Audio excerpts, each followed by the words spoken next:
Hoje nós estamos no terceiro vídeo da série de paralisia cerebral.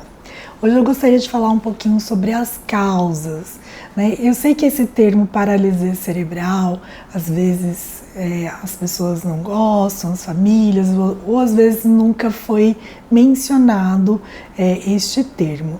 Então, só voltando o que é a paralisia cerebral e por que esse termo. Então, paralisia cerebral é quando você tem uma alteração neurológica, alteração no sistema nervoso central que leva a uma disfunção tanto nos movimentos quanto na postura daquele indivíduo.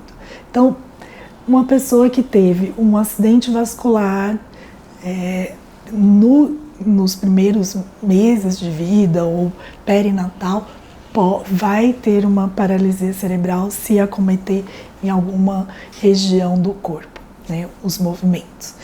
E as causas são inúmeras, então é difícil de falar num vídeo todas as causas, mas a gente tenta classificar entre causas ambientais, causas genéticas ou às vezes até associadas, e que seria o quê? Por exemplo, causas ambientais, né? E também as infecciosas. Ambientais seria um acidente vascular, pode ser uma anóxia neonatal, que faltou um pouco de oxigênio, né? Uma mãe que teve uma pré-eclâmpsia ou uma eclâmpsia, que a placenta não teve uma nutrição tão boa naquele momento da gestação e que levou uma falta de oxigenação.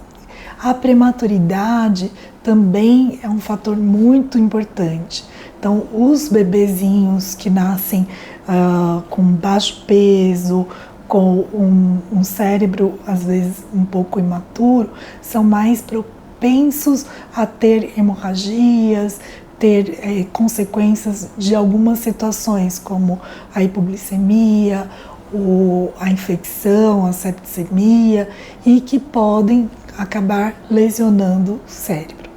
As causas genéticas, temos várias, então muitas malformações cerebrais, né, como a esclerose tuberosa, neurofibromatose, algumas doenças como que tem também o aspecto da epilepsia, uma lisencefalia, um defeito, né, de uma migração daquele neurônio para a superfície cortical, então que nós chamamos de displasias, podem apresentar alteração no movimento, na postura, e nós também chamarmos de paralisia cerebral. As causas infecciosas, então a gente tem várias. Então a gente tem que pensar, por exemplo, na rubéola, no Zika vírus, no HIV, na sífilis, citomegalovírus, toxoplasmose. Então, este pré-natal que é feito de forma contínua, cada fase da gravidez, ele é muito importante, que nós estamos prevenindo alguns tipos de alterações que podem ocorrer no bebê e que levar à paralisia cerebral. Então, uma gestante que trata, né, ela teve um citomegalovírus ou teve alguma outra infecção, pode ser tratado e não gerar consequências na criança. Então, o diagnóstico perinatal, pré-natal é muito importante. Também o momento do parto, ele é muito importante. Então, ter uma boa assistência de um pediatra, ter um bom parto, que esteja seguro tanto para a mãe quanto para o bebê. Então, essa questão do parto normal, parto cesárea, isso é muito individual de cada pessoa, mas a assistência, ela é importante. Então, procurar sempre um local que tenha assistência tanto para a mãe, que pode acontecer de alguma intercorrência, quanto para o bebê também. E quando o bebê é prematuro, quando tem um risco para prematuridade, então tem aquelas avaliações, o corticoide que dá para fazer na mãe, tem às vezes que fazer um antibiótico ou uma medicação para prevenir que o bebê não tenha aquela infecção logo que ele nasce, né? Ter uma estrutura de um berçário que tenha intensivista, que tenha os aparelhos, que tenha os exames necessários para que não passe desapercebido algumas alterações que ocorrem lá no bebezinho. E a gente tem uma nota, né, que nós chamamos de Apgar, que ele fala mais ou menos como que o bebê nasceu naquele momento. Então, no momento 0, no momento 1 e no momento de 5 minutos. Então, logo que o bebê nasceu, se ele chorou, se ele está cianótico, né, que é roxinho, se ele está muito hipotônico, e algumas notas, por exemplo, abaixo de 7 no primeiro minuto, eles apontam uma alteração, né?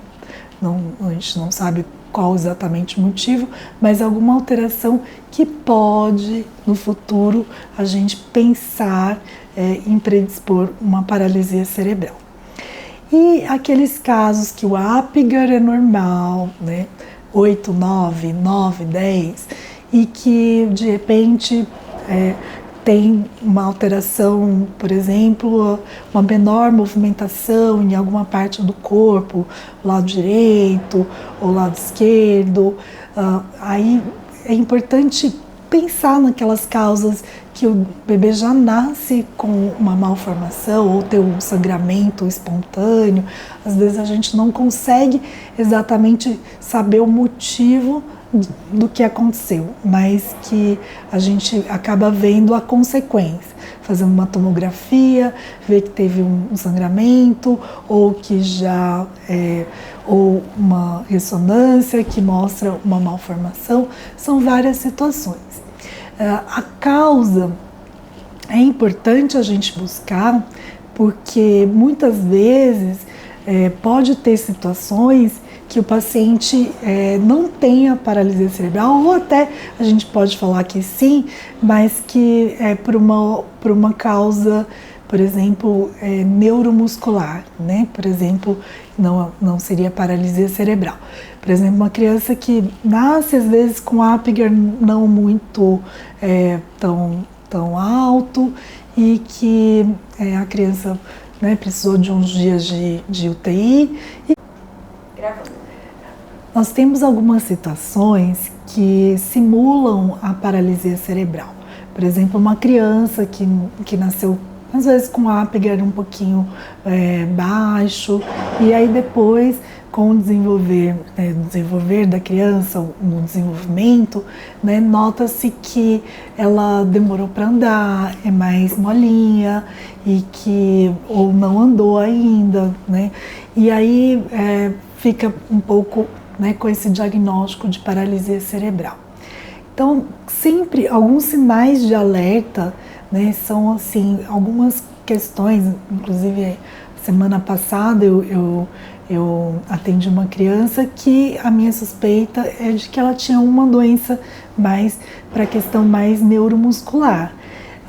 Por exemplo, um Apgar que não é tão baixo, que você pode pensar que, né, tenha tido alguma intercorrência, mas não tão baixo.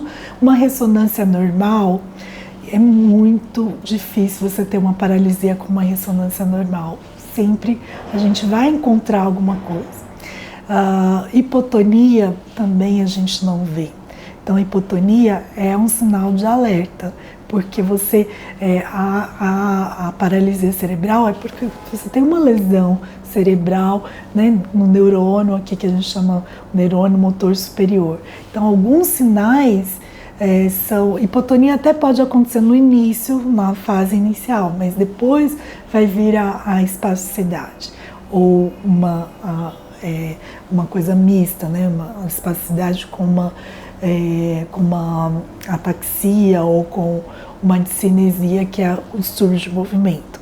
Então, fiquem alertas para quando não tiveram o que a gente chama de clonos, né, os bracinhos ou as perninhas um pouco mais rígidas, né, a mãozinha tende-se a ficar mais com os dedinhos mais dobrados, mais fechados. Às vezes, quando você coloca a criança numa posição, né, numa superfície mais rígida, a gente tem o que a gente chama de clonos, que fica tendo um movimento repetido. Isso não é crise, isso é uma alteração de neurônio motor superior, que a gente chama sinais piramidais.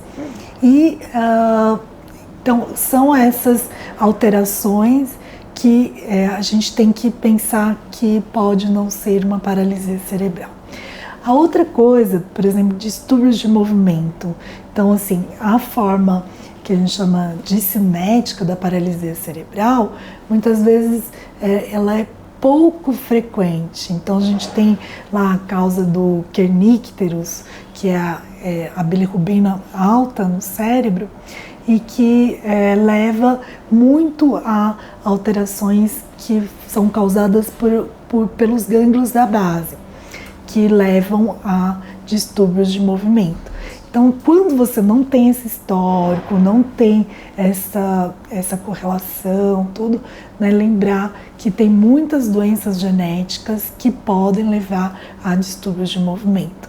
Então, como eu tenho estudado muito a epilepsia com distúrbios de movimento, também paralisia cerebral, então frequentemente a gente acaba solicitando algum exame porque a história não é tão compatível de uma criança que teve um sofrimento e levou à paralisia cerebral.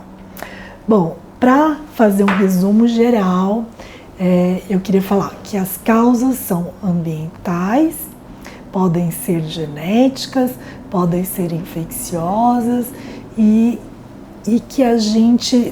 outras que a gente chama malformações cerebrais, que também podem ser genéticas também.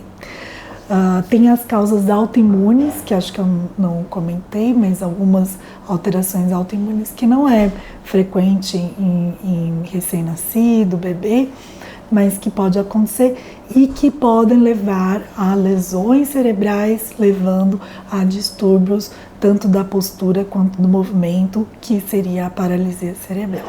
Os próximos vídeos a gente vai falar um pouquinho sobre a classificação da paralisia cerebral. Então, muito frequentemente as pessoas perguntam para mim, né, qual o grau da paralisia cerebral?